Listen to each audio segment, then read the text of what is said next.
Bismillahirrahmanirrahim. Farid Essek di dalam bukunya yang berjudul The Quran A New Guide, ia menguraikan bahwa Al-Quran berasal dari akar kata qoro'a atau korona, yang berarti bacaan dan komplikasi. Sedangkan Al-Quran sendiri ialah petunjuk bagi seluruh umat manusia dan pembeda dari yang hak dan yang batil. Dalam pemahaman secara literal, Al-Quran yaitu sebagai bacaan dan komplikasi. Para sarjana klasik berbeda pendapat tentang komplikasi Al-Quran ini. Zarqoni misalnya merefleksikan pandangan mayoritas muslim klasik, yaitu Al-Quran sebagai wahyu yang diturunkan kepada Nabi Muhammad SAW, yang diturunkan secara mutawatir dan mendapat pahala bagi yang membacanya, yang ditulis di dalam mushafnya, Al-Maktub fil Masahif. Namun, Ibnu Manzur mendefinisikan Al-Quran sebagai perkataan Tuhan yang diwahyukan kepada Nabi Muhammad melalui perantara malaikat Jibril secara lisan.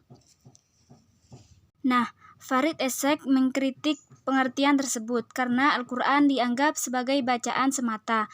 Bagi Essek, Al-Quran adalah wahyu yang diturunkan dengan tujuan sebagai petunjuk untuk berbagai peristiwa yang terjadi. Ia setuju dengan pendapat Craig bahwa Al-Quran tidak akan menjadi wahyu jika tidak terkait dengan berbagai peristiwa. Menurut Farid Essek, Al-Quran mengendalikan 3 hal yang ingin dikedepankan, yaitu yang pertama, partikular teks, kontekstualitas makna, dan relevansi praktis.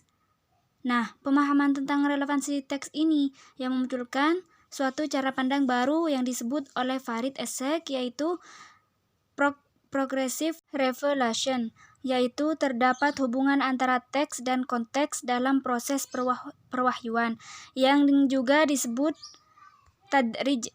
Essek menyatakan bahwa prinsip tadrij ini sangat signifikan dalam penafsiran di mana kehendak Tuhan dan kebutuhan personal, sosial ekonomi, dan politik pada masa Nabi Muhammad dikomunikasikan melalui proses perwahyuan.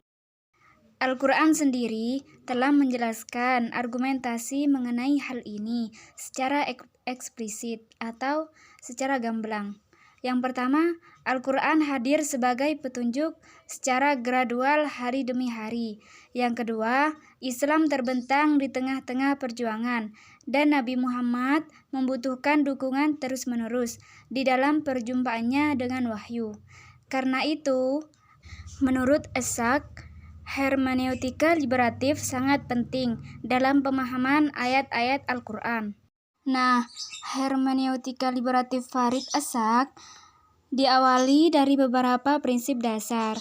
Prinsip dasar ini sebagai pondasi rasionalitas atas apa yang akan dibangun oleh Essek tentang hermeneutika. Prinsip yang pertama adalah perwahyuan Al-Quran yang menggambarkan bahwa Tuhan adalah zat yang maha transenden, yang aktif dalam urusan dunia dan umat manusia. Ia adalah perwahyuan progresif.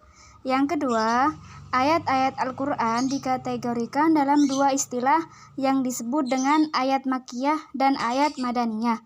Prinsip ketiga, Al-Quran diturunkan berdasarkan asbabun nuzul, atau sebab-sebab yang melatari wahyu diturunkan. Prinsip keempat, perdebatan tentang teori nas seharusnya dilihat dalam perspektif yang progresif, yaitu adanya fakta situasional Al-Quran.